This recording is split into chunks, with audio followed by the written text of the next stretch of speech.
బ్రహ్మజీ గారు ఇందాక మీరు అన్నారు కథ విన్నప్పుడు ఎలా జడ్జ్ చేశాడో సినిమా చూసిన తర్వాత అయితే అద్భుతంగా నాకు కథ విన్నప్పుడే అద్భుతంగా అనిపించిందండి. జెన్యూన్గా అద్భుతంగా అనిపించింది.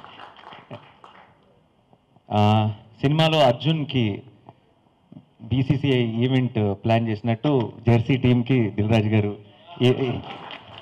ఈవెంట్ని ప్లాన్ చేశారు. Correct. So thank you so much sir, always. అంటే తెలుగు సినిమాకి బీసీసీఐ లాంటివి గారు. ఆల్వేస్ ఏదైనా సరే ఒక మంచి సినిమా నచ్చినప్పుడు ఇల్ బి ఫస్ట్. నాకు తెలుసు రిలీజ్ రోజు పొద్దున్న 9ంటికి కనుక రాజుగారి దగ్గర నుంచి కాల్ వస్తే మన సినిమా హిట్ అని. సో అంటే ముందు సినిమా చూసి బాగుందంటారు, అది ఓకే, అది కంప్లీట్గా నమ్మలేం. రిలీజ్ రోజు మార్నింగ్ వచ్చిందంటే 100% అనమాట. సో కరెక్ట్గా నేను మార్నింగ్ 8:45 షోకి వెళ్తుంటే ఇంటి గేట్ నుంచి బయటికి వెళ్ళిన వెంటనే కాల్ వచ్చింది. రాజుగారి కాలింగ్ అనగానే నాకు ఒక క్లారిటీ వచ్చేసింది. Thank you so much sir, thanks lot for always being there. And ఎక్కడి నుంచి అంటే నాకు జనరల్గా మనకి ప్రీ రిలీజ్ ఈవెంట్స్లో ఏంటంటే టీం అందరినీ థ్యాంక్స్ చెప్పుకుంటారు అందరూ. రిలీజ్ తర్వాత ఇలాంటి అప్రిసియేషన్ మీట్లో ప్రేక్షకులకి థ్యాంక్స్ చెప్తారు. బట్ నేను కాన్ఫిడెంట్గా ప్రీ రిలీజ్ ఈవెంట్లోనే ముందే మీరందరూ గర్వపడే సినిమా అవుతుందని చెప్పేసి అప్పుడే ప్రేక్షకులకి థ్యాంక్స్ కూడా చెప్పేశాను. సో ఇప్పుడు నా టీంకి థ్యాంక్స్ చెప్పుకుంటాను నేను రివర్స్లో. So first I don't know, నేను గౌతమ్తో స్టార్ట్ చేయాలి. గౌతమ్ ఆల్రెడీ ఆ రోజు ప్రీ రిలీజ్ ఈవెంట్లో కూడా మాట్లాడాను గౌతమ్ గురించి. గౌతమ్ బేసిక్గా వచ్చి కథలో ఎంత నిజాయితీ ఉంది, కథలో ఎంత హానెస్టీ ఉంది అన్న అది తను రాసుకున్న కథలో మాత్రమే కాదు, తనతో ఒక 5 నిమిషాలు మాట్లాడితే మనకు తెలుస్తుంది అది మా మనిషిలో కూడా ఉందన్న సంగతి. అండ్ నాకెందుకో అది జెన్యూన్గా మనసులోంచి వచ్చిన కథ అయినప్పుడు ఆటోమేటిక్గా చాలా మ్యాజికల్గా తయారవుతుందన్న నమ్మకం. మనం ఏదో ఊహించుకొని మనం క్రియేట్ చేసుకొని మన కథ ఇంత అద్భుతంగా ఉండాలి లేదంటే ఆనెస్ట్గా ఉండాలి అని మనం అనుకోవటం కాదు. మనం బేసిక్గా ఆనెస్ట్గా ఉంటే ఆ కథలోకి ఆటోమేటిక్గా లైఫ్ వస్తుంది. దానికి best example Gautam. And beginning నుంచి ఈ రోజు దాకా, ఈరోజు జెర్సీ రిలీజ్ అయిన తర్వాత ప్రపంచం అంతా పొగుడుతుంది గౌతమ్ని. బట్ ప్రతిరోజు ఈ రోజు దాకా ఎవరు నన్ను ఎప్పుడు ఏ స్టేజ్ ఆఫ్ షూటింగ్లో అడిగినా గౌతమ్ చాలా పెద్ద డైరెక్టర్ అవుతాడు, మన తెలుగు సినిమాగా ప్రౌడ్గా ఫీల్ అయ్యే ఒక డైరెక్టర్ అవుతాడని ఫస్ట్ నేను చెప్తూనే ఉన్నాను. So Gautam, thank you so much first for thinking. నాలో అర్జున్ని చూసినందుకు thank you so much. And అర్జున్ని ఆ క్యారెక్టర్ని ఈ కథని రాసినందుకు అండ్ తెలుగు ప్రేక్షకులకి ఇంత మంచి కథని చెప్పినందుకు గౌతమ్కి థ్యాంక్స్. అండ్ దెన్ మా ప్రొడ్యూసర్స్ చిన్నబాబు గారు అండ్ వంశీ నా క్లాస్మేట్ కూడా, అండ్ పిడివి ప్రసాద్ గారు. నా లైఫ్లో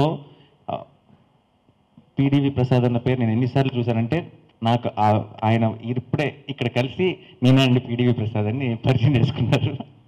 ఎన్నిసార్లు మా ట్రైలర్లు, మా టీజర్లు, మా సినిమా అన్నీ చూశాను కానీ సో నాకు తెలుసు. బట్ ఆ ఫార్మల్ పరిచయం ఈరోజు అప్రిసియేషన్ మీట్లో జరిగింది. Nice meeting you sir.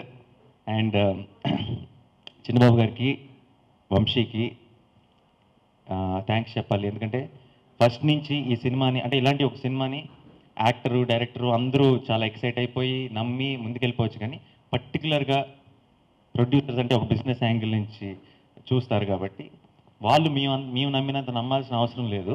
But first నుంచి అంటే it's not because hero okay అన్నాడు లేదంటే ఫస్ట్ నుంచి ఎందుకో వంశీకి నాకు తెలిసి మిగతా సినిమాల కంటే ఇది చాలా క్లోజ్ టు ద హార్ట్. అంటే ప్రతి విషయంలోనూ, ప్రతి చిన్న వాటిలోనూ ఎంత టెన్షన్ పడ్డాడు, ఎంత డిస్కషన్ చేశాడు, నాకు ప్రతిసారి ఫోన్ చేసి ఎంత కంగారు పడ్డాడు ప్రతి విషయంలోనూ.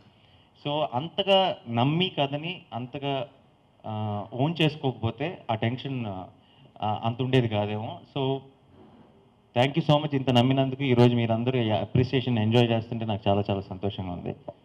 అండ్ మా కెమెరామెన్ సాను ఈరోజుకి లేడు, తన సినిమాటోగ్రఫీతో కథ చెప్పాడు. ఏ రోజు నాకు సినిమాటోగ్రఫీ బయట సపరేట్గా కనపడాలి సినిమా నుంచి అని అనుకోలేదు. ఈ సినిమాకి ఏం కావాలి, ఈ కథని ఎలా చెప్పాలి అని అర్థం చేసుకున్నాడు గౌతమ్ని. అట్ ద సేమ్ టైం మా అనిరుద్ధ్ మ్యూజిక్తో కథ చెప్పాడు. ఏ పాట కూడా ఈ పాట హిట్ అయిపోవాలన్నట్టు ఉండదు, ఈ పాట ఆ సినిమాలో ఆ కథని, ఆ మూమెంట్ని, ఆ సిచ్యువేషన్ని ముందుకు తీసుకెళ్లాలన్నట్టుంటుంది. సో అనిరుద్ధ్కి థ్యాంక్స్. అండ్ కేకే గారు మంచి అందమైన పదాలు పెట్టి పాటలు రాద్దాం అనుకోలేదు, ప్రతి లైన్లోనూ కథ చెప్పాలనుకున్నారు. సో ఇంతమంది టెక్నీషియన్, మన ఆర్ట్ డైరెక్టర్ ప్రతి సెటప్లో వాళ్ళు కథని చెప్పడానికి ట్రై చేశారు. అప్పుడు ఉన్న టైం ఫ్రేమ్ని చూపించడం ఇదంతా చాలా ఈజీ పని ఏం కాదు. సో ఇలా సినిమాకి పనిచేసిన ప్రతి టెక్నీషియన్, నవీన్ ఎడిటింగ్తో ప్రతి టెక్నీషియన్ ఇలా కథ చెప్పారు కాబట్టి కథ అంత ఇంపాక్ట్ఫుల్గా మీ అందరినీ రీచ్ అయిందని నేను అనుకుంటున్నాను. సో సినిమాకి పనిచేసిన టెక్నీషియన్స్ అందరికీ కూడా thank you so much. I hope I didn't forget anyone.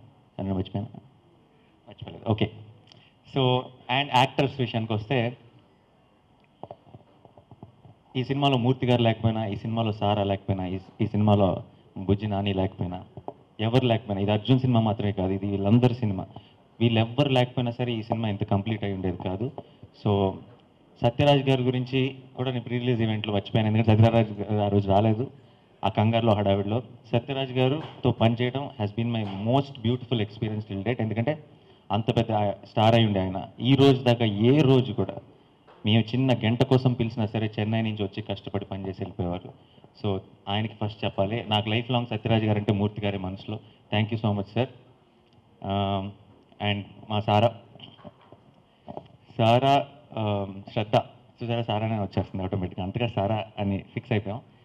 తను ఎప్పుడు షూటింగ్ చేసేటప్పుడు తను అడుగుతూ ఉండేది, అంటే అర్జున్ మీద చిరాకు పడినప్పుడల్లా నేను బ్యాడ్ అనుకుంటారేమో అని కంగారు పడేది. బట్ నేను చెప్తూ ఉన్నాను, అందరూ నీకు కనెక్ట్ అవుతారు ఎందుకంటే నువ్వు ఆ క్యారెక్టర్ చాలా ఒక ఎడ్జ్ మీద ఉండే క్యారెక్టర్, దాన్ని పర్ఫామ్ చేయడం ఎంత కష్టం నాకు యాజ్ అన్ యాక్టర్గా నాకు మాత్రమే తెలుసు.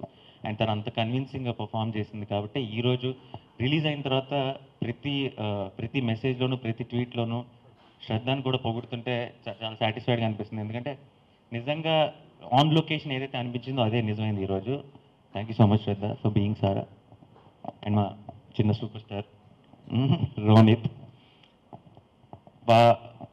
వాడు మేము షూటింగ్ స్టార్ట్ అయిన తర్వాత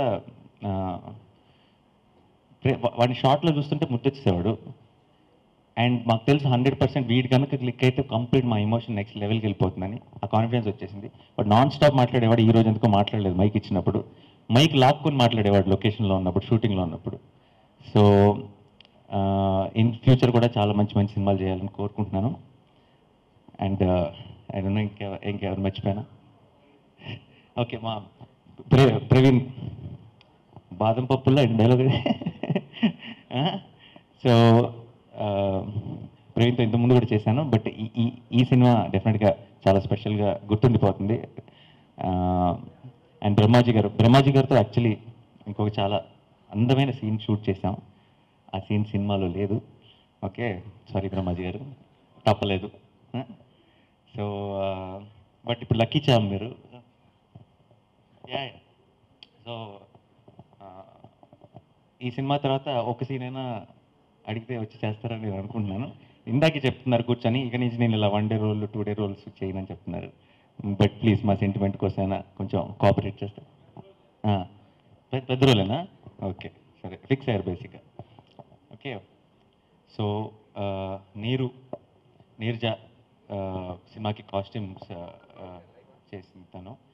అండ్ అంటే ఆ టైంలో ఆ యూనిఫామ్స్ కానీ, లేదంటే ఫస్ట్ టైం నేను ఈ కథ గురించి డిస్కస్ చేసినప్పుడు గౌతమ్కి పంపించినప్పుడు, గౌతమ్కి రెగ్యులర్గా ఏదో క్రికెట్కి సంబంధించిన రిఫరెన్స్లు తను ఎన్ని కలెక్ట్ చేసిందంటే, ఈ సినిమా కథ టీం అందరూ నచ్చేసి తను నాకు తెలిసి డెఫినెట్గా ఒక సినిమా కష్టపడేదానికంటే 10 రెట్లు ఎక్కువ కష్టపడింది. సో తనకు కూడా థ్యాంక్ యూ సో మచ్.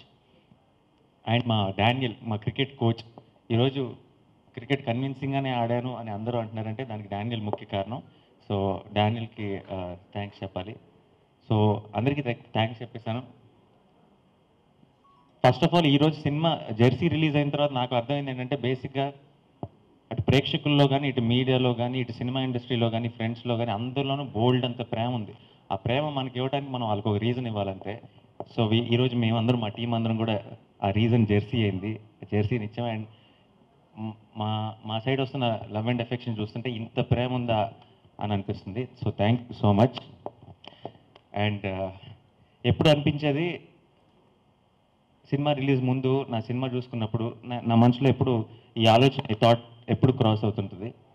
ఈ సినిమా, మన సినిమా ఒక 5 ఏళ్ల తర్వాత 10 ఏళ్ల తర్వాత చూస్తే పాతపడిపోతుందా, ఎంత పాతపడిపోతుంది, అప్పుడు జనరేషన్ వాళ్ళకి ఇది ఎంత పాతగా అనిపిస్తుంది, ఇలాంటి ఆలోచన ఎప్పుడు నా మైండ్లో క్రాస్ అయ్యేది.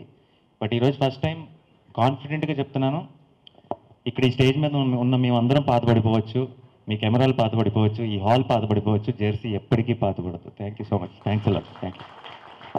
And thank you so much Dil Raju గారు అండ్ టీమ్